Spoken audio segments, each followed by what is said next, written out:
আসসালামু আলাইকুম সবাইকে প্রফেশনাল কিচেন বাই নাইমে স্বাগতম। আজকের রেসিপি হচ্ছে ক্রিসপি পটেটো চিপস। হয় যাক পটেটো ক্রিসপি চিপস। ক্রিসপি মানে ক্রিসপি।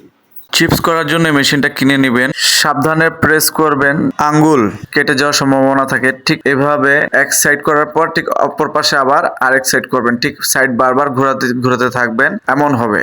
আর প্রয়োজনে আপনারা গ্লাভস লাগিয়ে নিতে পারেন সুবিধার্থে। হ্যাঁ, আমি ঠিক যেভাবে দেখাচ্ছি ঠিক এভাবে সাইড ঘুরিয়ে ঘুরিয়ে করবেন। হয়ে গেলে ভালো করে ধুয়ে নেবেন, যতক্ষণ না সাদা পানি হয় ঘোলা পানিটা পরিষ্কার করে নেবেন এবং নাড়িয়ে চাড়িয়ে ভালো করে 3 থেকে 4 বার পানি চেঞ্জ করবেন।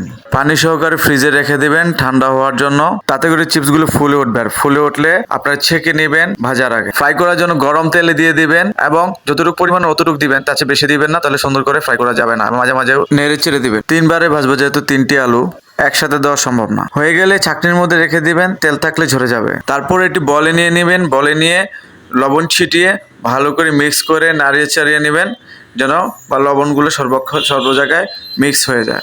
চাইলে ঝাল মশলাও অ্যাড করতে পারেন। আশা করি আমার চিপসটি ভালো লেগেছে। ভালো লাগলে লাইক কমেন্ট ও শেয়ার করবেন। ফলো দিতে ভুলবেন না। ফেসবুকে, ইউটিউবে সাবস্ক্রাইব এবং বেল বাটনটি চাপ দিবেন নতুন নতুন ভিডিও পেতে।